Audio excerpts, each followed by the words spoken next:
Assalamualaikum warahmatullahi wabarakatuh. Rekan-rekan mahasiswa yang berbahagia, pada kesempatan kali ini kita melanjutkan materi yang kemarin terkait student centered learning. Kita lebih mendalami student centered learning itu. Kita bahas mengenai bagaimana pemanfaatan TIK dalam student centered learning. Rekan-rekan yang kita ketahui, pada banyak kesempatan kita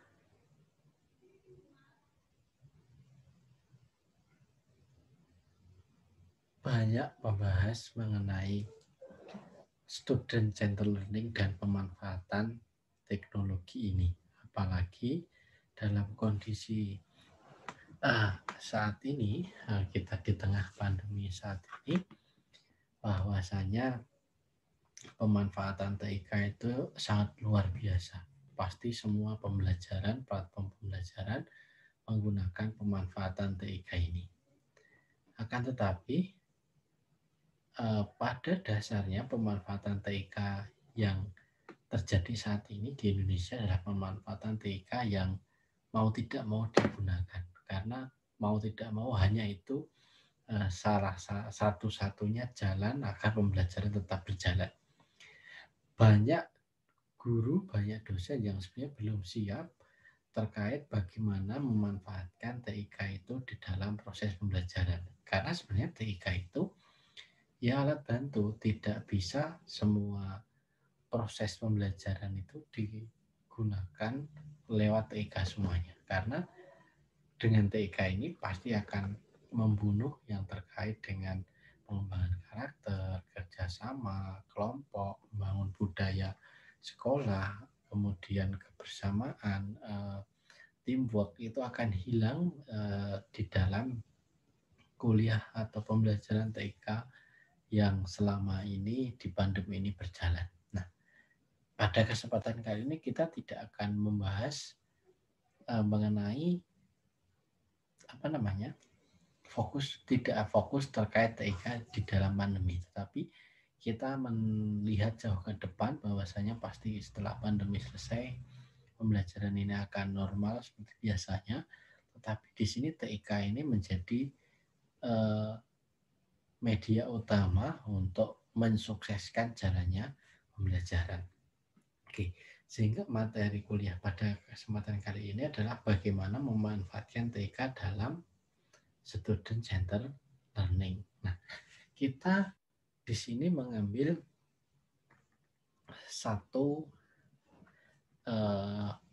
bentuk pembelajaran yang disebut dengan flip class atau flip class ya, flip class. Ini adalah bentuk pembelajaran yang dibalik.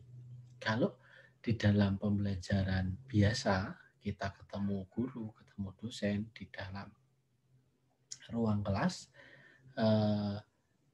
dosen menyampaikan materi, kita sebagai mahasiswa mendengarkan.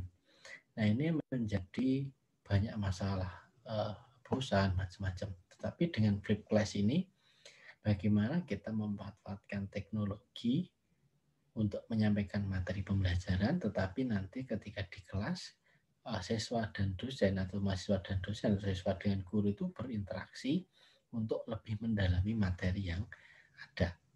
Oke, seperti ini modelnya. Flip, kalau pembelajaran lama, all before the flip, di rumah siswa itu belajar ya 10% barangkali kalian yang melakukan menyiapkan materi, apa tahu kuliah besok saya baca dulu materinya, kemudian di kelas guru menjelaskan, kita mendengarkan, kemudian pulang diberi PR, kita mengerjakan PR. Tetapi di dalam flip ini, jadi pembelajaran flip ini menukar urutan. Bagaimana maksudnya kok menukar urutan? Ketika sebelum ketemu di kelas, siswa itu sudah harus melakukan pembelajaran atau mempelajari materi komplit, di mana guru atau dosen sudah membuat video pembelajaran seperti ini, misalnya membuat modul seperti tampilan ini, membuat materi tayang, kemudian video materi tayang modul itu diunggah ke dalam LMS atau Learning Management System. Kita sekarang pakai Open Learning, ada Psikologi, ada Google Classroom, dan masih ada banyak lagi, ada Edmodo, dan macam-macam. Nah, video pembelajaran materi kuliah itu sudah diunggah di sana. Jadi, sebelum besok kuliah atau 2 hari 3 hari sebelum kuliah, mahasiswa itu sudah baca dulu materinya di internet, di LMS, sudah lihat video dosennya menyampaikan materi seperti ini. Sehingga masuk ke kelas, siswa itu bukan memiliki pikiran kosong, tetapi sudah memiliki materi yang sudah didengarkan, dilihat dalam video pembelajaran yang diunggah oleh dosen. Nah, dosen mendesain perkuliahan itu dengan apa?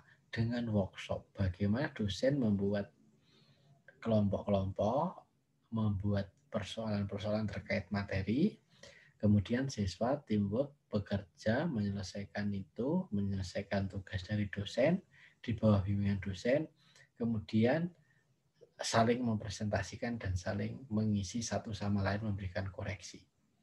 Sehingga setiap hari, setiap perkuliahan ada kerja, ada presentasi, ada tanya jawab. Dan bukan kelompok digilir. Kalau di kita kan lebih sering hari ini kelompok 1, besok kelompok 2, ini tidak. Kalau flip ini, setiap pertemuan semua kelompok melakukan workshop, kemudian melakukan presentasi dan tanya jawab. Kemudian pulang dari kuliah tatap muka, karena sudah diberikan tugas tadi menyelesaikan masalah dan workshop, tatap muka selanjutnya adalah pulang di rumah nanti diberikan materi pendalaman materi, siswa diminta untuk misalnya memberikan tambahan komentar di Open Learning, mencari tambahan materi untuk memperkaya wawasan. Ini kalau betul-betul pembelajaran seperti ini siswanya sadar, dosennya sadar, semuanya siap, saya kira pembelajaran akan baik. Jadi online pakai, interaksi pakai, teamwork pakai, kemampuan berbicara pakai. Jadi bukan hanya sekedar membaca materi, tapi bagaimana apply, mengaplikasikan materi yang ada langsung ketika sudah melihat video, besoknya diskusi. Jadi kelas itu betul-betul hidup begitu maksudnya. Oke.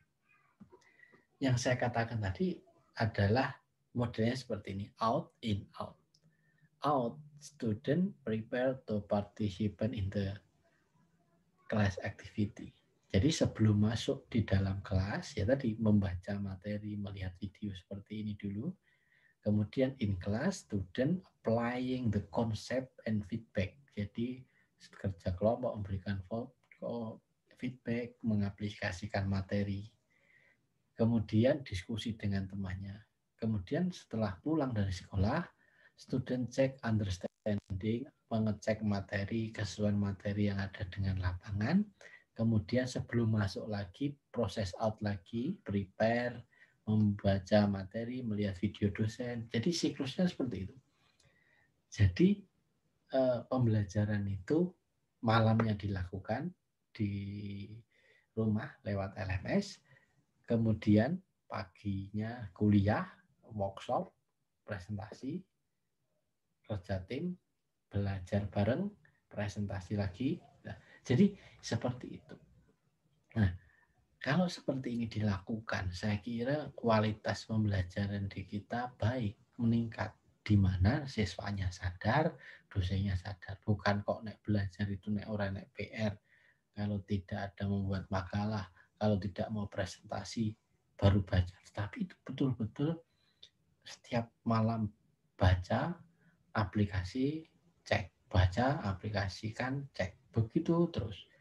Pasti hasil pembelajaran yang didapatkan akan lebih baik daripada hanya mendengarkan di dalam kelas. Nah, ini proses-proses yang saya katakan tadi, contohnya ya dosen malamnya rekaman dulu nih, atau sebelum pembelajaran sudah punya 12 video nih, materi 1, materi 2, materi 3, materi 4, dan seterusnya. Kemudian diunggah di LMS, sudah siap pertemuan pertama, sudah dilihat mahasiswa ketika di dalam kelas workshop. Setelah di kelas ngapain? Siswanya mencari tambahan referensi, diskusi, ini seperti ini. Nah, jadi alurnya bagaimana cara kerjanya? Yang kuning itu belajar mandiri. Di ini belajar mandiri sebelum di kelas lewat LMS. Yang merah ini belajar di kelas. Yang hijau ini adalah tindak lanjut atau mencari sumber yang lain. Belajar mandiri materi besoknya lagi. Di kelas workshop, praktek, kerja tim, presentasi, cek materi, begitu seterusnya. Jadi ya ini dosennya harus siap dulu materinya, siswanya juga harus siap mempelajari, di kelas tinggal aksi. Nah, tugasnya di mana? Tugasnya ya setiap workshop di kelas itu adalah bentuk dari penugasan ini. Ini isinya adalah bukan lagi memberikan materi, tapi bagaimana kerja kelompok, penugasan, presentasi, tanya jawab. Jadi yang merah ini. Nah, terkait kelemahan dari flip learning ini, ya ini tadi butuh waktu guru, dosen itu untuk merekam dari materi kuliah. Jadi membutuhkan waktu untuk menyiapkan, harus prepare, harus persiapan bahan, harus rekaman dulu. Nah, ini yang menjadi tantangan bagi dosen dan guru kita, ini siap atau tidak. Kemudian biasanya mahasiswa kalau belum terbiasa ini akan mengeluh, ya merasa berat, harus baca materi, harus akses materi dulu, begitu. Belum lagi kendala jaringan. Kemudian di kelas harus bekerja, harus ekstra dalam melakukan pembelajaran betul-betul, guru atau dosen mendampingi satu persatu kelompok, keliling, memberikan penilaian. Nah, ini menjadi juga problem. Tapi tentu saja ini ya perlu ditekankan untuk belajar lebih giat lagi kepada semuanya.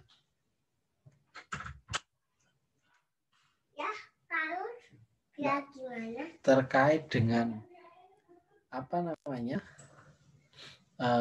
kelemahan di selanjutnya, kalau siswa itu acuh, maka dia akan kehilangan momen untuk mempelajari isi materi. Kalau malamnya tidak persiapan dan di kelas ya hanya titip nama, ini menjadi permasalahan.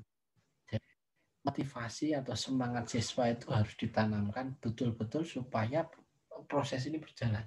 Kalau sampai siswa ketinggalan materi, kan di dalam kelas besok sudah tidak mengulang materi, tetapi di kelas besok sudah applying dari materi, maka siswa itu perlu diberikan motivasi betul-betul supaya malamnya itu mau belajar. Jadi saya katakan adalah ya fasilitas infrastruktur. Tapi kalau Solo Raya saya kira masih kuatlah jaringan.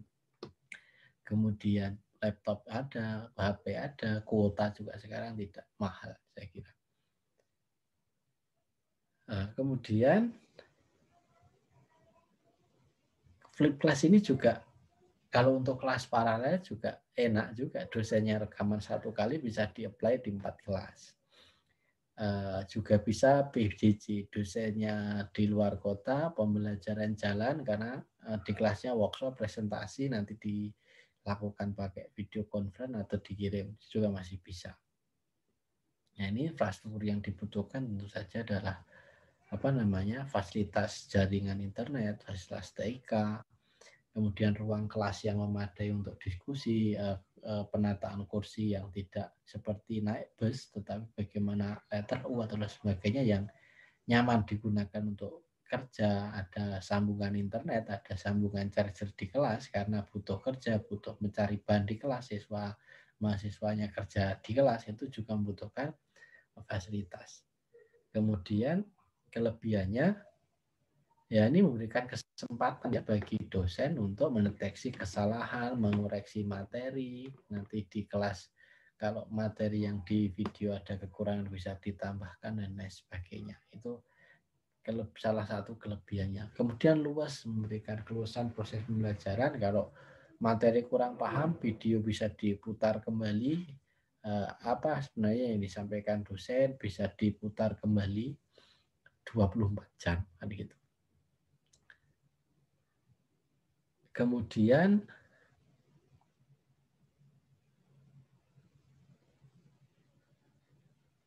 ini implikasinya terhadap dosen, ya ini pembelajaran itu banyak tanggung jawabnya di siswa ketika di kelas, karena siswa yang kerja, yang presentasi, yang mempelajari materi, lah dosen hanya sebagai fasilitator saja mendorong proses belajar siswa. Siswa dituntut untuk betul-betul mengeksplor materi pembelajaran secara penuh. Dosen menyediakan sumber, menyediakan panduan, menyediakan video pembelajaran. Kemudian ya ini perangkat yang dibutuhkan ya seperti editing video ya. Sekarang enak ada Zoom ya. Jadi rekaman seperti ini langsung bisa diunggah. Jadi Zoom-Zooman sendiri. Jadi dengan Zoom kita share screen, sudah muncul nih muka kita. Tetapi kalau tidak menghemat menghemat kuota itu ya rekaman manual bisa pakai Camtasia, Screen-O-Matic atau Wondershare editing video. Nah, ini nanti di semester 6 akan diajarkan bisa menggunakan ini. Kemudian LMS bisa pakai psikologi atau model-model, presentasi video bisa menggunakan PowerPoint interaktif, video conference bisa ada Zoom dan Google Duo dan macam-macam. Nah, ini terkait materi flip room, the flip room classroom. Jadi before, saya ulangi, siswa di rumah belajar memutar video yang dibuat oleh dosen atau guru. Materi sudah disajikan sebelum pembelajaran di kelas. Ketika di kelas, apa yang dilakukan? Ya, student atau mahasiswa praktek melakukan aplikasi materi-materi pokok yang sudah disampaikan dosen di dalam online, kemudian saling mengerjakan proyek dari dosen, membuat presentasi dan saling dipresentasikan dengan teman-temannya, ada tanya jawab. Kemudian after kelas atau setelah dalam kelas, ya siswa kembali memperkaya materi, mengecek kebenaran dari materi yang telah didiskusikan, yang telah disampaikan dosen. Kemudian masuk ke siklus before lagi untuk materi berikutnya. Saya kira itu teman-teman gambaran bagaimana model pembelajaran yang seperti ini bisa bagus untuk dikembangkan untuk ke depan setelah pandemi selesai. Teknologi tetap pakai, ketemu tetap pakai, jadi semuanya dikombinasi seperti ini akan lebih baik untuk meningkatkan kualitas pembelajaran. Oke, saya kira cukup materi pada kesempatan hari ini. Terima kasih. Assalamualaikum warahmatullahi wabarakatuh.